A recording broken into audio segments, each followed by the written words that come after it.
একদিন আল্লাহ নবী সাল্লাল্লাহু আলাইহি ওয়াসাল্লামের একজন সাহাবী, উনি ছিলেন হাবশি, এই কালো নিগ্রু মানুষ, আফ্রিকা, একদম কুচকুচে কালো নিগ্রু সাহাবী।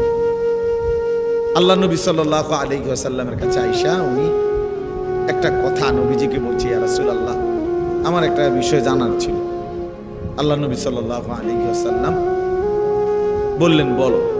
সাহাবী সিধা সাদা মানুষ, সহজ সরল কথা বলতে চাইছেন। মুমিনের সিফাত এটা, মুমিন আল মুমিনু গিররুন কারীম, মুমিন সাদা সিধে হয়, মুমিন ভদ্র হয়। আল্লাহ রাসূল সাল্লাল্লাহু আলাইহি ওয়াসাল্লাম বলেছেন, লা ইয়াখদাউ ওয়া লা ইখদাউ, মুমিন কাউকে ধোঁকাও দেয় না। নবীজি বলছেন মুমিন ধোঁকাও খায় না। তো এই সহজ সরল সাহাবী তিনি আল্লাহ নবী সাল্লাল্লাহু আলাইহি ওয়াসাল্লামকে বললেন, ইয়া রাসূলুল্লাহ, আপনি প্রথম কথা হলো বাহ্যিক যেই সৌন্দর্য আপনার চেহারা মোবারক সহ সমস্ত দেহের অঙ্গ প্রত্যঙ্গের যেই সৌন্দর্য বাহ্যিক, এই সৌন্দর্য সর্বশ্রেষ্ঠ সুন্দর, সবচেয়ে সুন্দর, সবচেয়ে সুন্দর। সারা দেহ একসাথে সবচেয়ে সুন্দর, প্রতি অঙ্গ আলাদা আলাদা, তাও সবচেয়ে সুন্দর।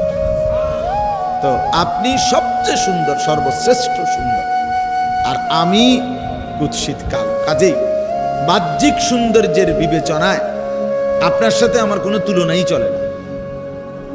আপনি অনেক সুন্দর। নবী সাল্লাল্লাহু আলাইহি ওয়াসাল্লামের সমস্ত সাহাবী নবীজির সৌন্দর্যের এমন বর্ণনা দিয়েছেন, সেটা কোনো কুল কিনা।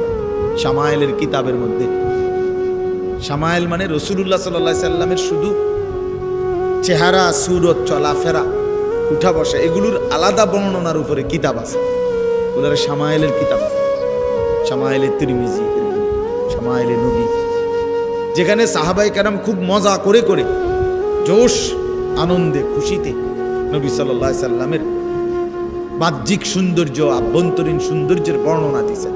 নবীজির নাক মোবারক কেমন ছিল, চোখগুলো দেখতে কেমন ছিল, দাঁত হাসলে কেমন দেখাইতো, ঠোঁট কেমন ছিল, নবীজি হাঁটলে কেমন মনে হইতো, নবী সাল্লাল্লাহু আলাইহি সাল্লামের হাতের আঙ্গুলগুলো কেমন ছিল, পায়ের গোছাটা কেমন ছিল, রাসূলুল্লাহ সাল্লাল্লাহু আলাইহি সাল্লামের বুকের পশমগুলো কেমন ছিল, মাথায় বাবরি চুল রাখলে কেমন দেখাইতো, নবীজি চাদর পরলে কিরকম হইতো, মাথায় খালি মাথায় থাকলে কেমন মনে হইতো, সিথি কাটলে কেমন লাগতো। মানে এইগুলোকে সাহাবায়ে কেরাম আলাদা আলাদা বড় দরদ দিয়া, বড় মজা করে করে আল্লাহ রাসূল সাল্লাল্লাহু আলাইহি সাল্লামের সৌন্দর্যের বর্ণনা